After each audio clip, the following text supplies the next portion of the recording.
Hello friends, standard 12 chapter number 3 company final account, जिसमें हमने balance sheet में ये liabilities side, equity and liabilities side हमने देखा था। अब उसका दूसरा पार्ट एसेट साइड, जिसमें नॉन करंट एसेट्स बराबर, नॉन करंट एसेट्स में fix assets, tangible fix assets में tangible assets and intangible assets बराबर, वो भी हमें यहाँ देखनी। ये इस चैप्टर में नहीं, बाकी के 3 चैप्टर में भी हमें काम लगेगा बराबर। Non current investment and long term loan and advance बराबर। उसके बाद अदर नॉन करंट एसेट्स, तो उसमें देखते हैं कि क्या क्या आता है। तो यहाँ देखो, पहले एसेट्स में फिक्स एसेट्स, इसमें टेंजेबल में क्या आएगा? Land, building, plant, machinery, furniture and features, vehicles, tools and equipment, lease hold assets. ये सब ऐसी है कि जो फिक्स है बराबर, जो हमें एक बार परचेस कर दे तो 2-3 साल बाद हम बेचते नहीं है नॉर्मली बराबर। और इनटेंजिबल एसेट्स, जिसमें क्या होता है? Goodwill, patent, trademark, copyright, licence, software and franchises बराबर। ये सब क्या है कि जो कोई एसेट्स नहीं है, कि कोई ऐसे नहीं कि हम छू सकते हैं उसको ऐसे, ये एक डॉक्यूमेंट के हिसाब से गुडविल, पेटेंट, ये सब क्या है? ये इनविजिबल है बराबर, इनटेंजिबल है, और ये हमें याद रखनी है।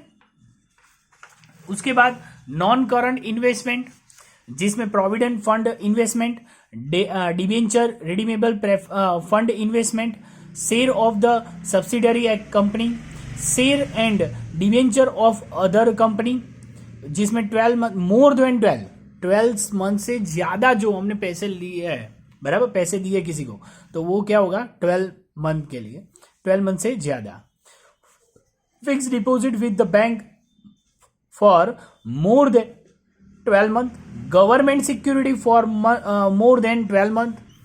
उसके बाद unit of the manual fund, mutual fund for more than 12 month.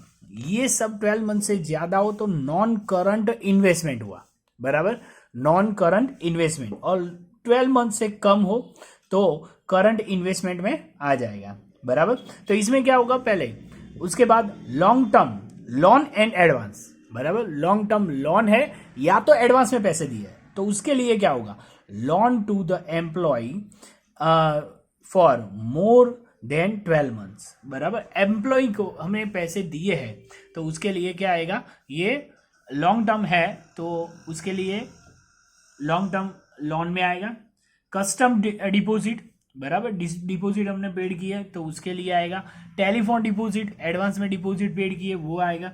Electric deposit, वो भी एडवांस में पेड किए इसलिए आएगा बराबर। Then other non current assets, debenture discount to be uh written off after next 12 month बराबर। नेक्स्ट 12 मंथ के बाद जो डिडक्शन करेंगे तो उसके लिए जो डिवेंचर डिस्काउंट है वो नॉन करंट एसेट्स गिनी जाएगी बराबर। एडवर्टाइजमेंट कंपटीशन एक्सपेंडिचर बराबर, ये 12 मंथ से ज्यादा, आफ्टर 12 मंथ के लिए हमने एडवर्टाइज के लिए पैसे एक्सपेंस किए हुए हैं तो वो इसमें आएगा। Research and development expenditure, research और डेवलपमेंट के लिए हमने जो पैसे खर्च किए बराबर 12 मंथ से ज्यादा बराबर, तो उसके लिए क्या होगा? नॉन करंट एसेट्स में आएगा बराबर, अदर नॉन करंट एसेट्स में। अब करंट एसेट्स में देखते हैं, करंट इन्वेस्टमेंट में देखते हैं, जिसमें share and debenture of other company less than 12 month से कम है तो उसके लिए यहाँ क्या करेंगे? Other company, share and debenture आएगा। शेयर भी हो सकता है, डिवेंचर भी हो सकता है। मार्केटेबल सिक्योरिटी बराबर, सिक्योरिटी वो 12 मंथ से कम सिक्योरिटी के ऐसे परचेस की है तो वो हमारी एसेट्स गिनी जाएगी। गवर्नमेंट सिक्योरिटी, वो भी 12 मंथ से कम है तो वो भी हमारी एसेट्स गिनी जाएगी, करंट एसेट्स गिनी जाएगी। Units of the manual fund for less than 12 month बराबर, म्यूचुअल फंड हमने परचेज किया 12 मंथ से कम के लिए तो वो हमारे लिए क्या गिनी जाएगी? Current investment. ओके, उसके बाद इन्वेंटरीज में स्टॉक के रिलेटिव, मटेरियल के रिलेटिव जो भी चीज होगी वो हमें लिखनी है बराबर। Stock of raw material, raw material जो भी होगा, जो हमने परचेज किया है, कुछ चीज बनाने के लिए हमने परचेज किया है, वुडन है, आयरन है, तो जो परचेज किया है उसको रॉ मटेरियल बोलते हैं। Stock of semi finish goods, यानी पूरा कंप्लीट नहीं हुआ है, आधा कंप्लीट हुआ है या आधे से कम कंप्लीट हुआ है, तो वो सेमी फिनिश गुड्स कहते हैं। Stock of finish goods, totally हमने कुछ बना दिया है, बराबर, टोटली पैकिंग के साथ वो बन गया है, तो उसको फिनिश गुड्स बोलते हैं। Okay, then stock in trade, trading में अभी चल रहा है स्टॉक, बराबर। लूज टूल, टूल के लिए नॉर्मल जो पाना पकड़ है वो सब होता है, तो वो टूल। स्पेयर पार्ट्स, उसमें भी वैसे ही है, बराबर। कंज्यूमर स्टोर्स, स्टोर्स के लिए जो हमने एक्सपेंस किए हुए वो। गुड्स इन द ट्रांजिस्ट, बराबर, ट्रांजिस्ट के लिए जो भी गुड्स है तो उसके लिए यहाँ लिखा जाएगा, बराबर। देन उसके बाद ट्रेड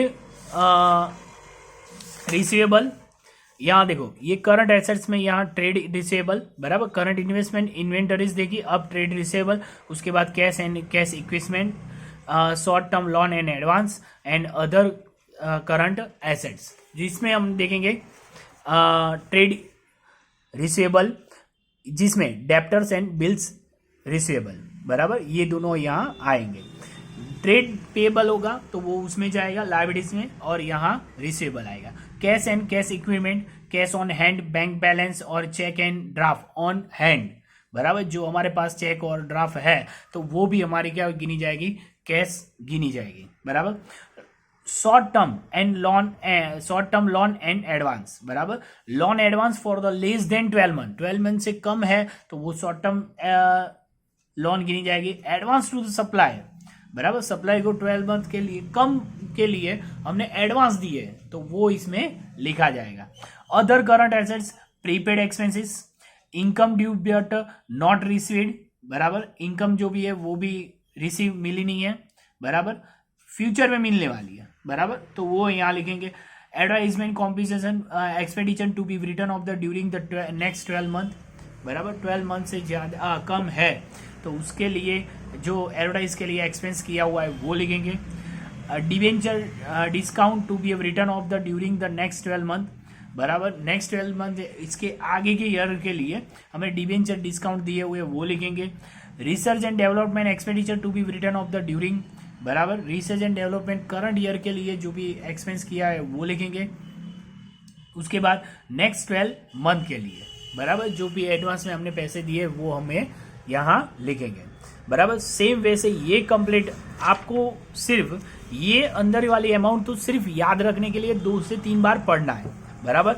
मेन परफेक्ट याद करना क्या है, ये बैलेंस शीट वाला, ये पूरा टेबल आपको परफेक्ट याद करना पड़ेगा, बराबर। लायबिलिटीज, इक्विटी एंड लायबिलिटीज वाला और एसेट्स वाला वो कंप्लीट आपको परफेक्ट याद करना पड़ेगा, बराबर। और ये 2 से 3 बार पढ़ लो आराम से, कौन सी अमाउंट किसके अंदर आती है वो आपको याद रखनी है।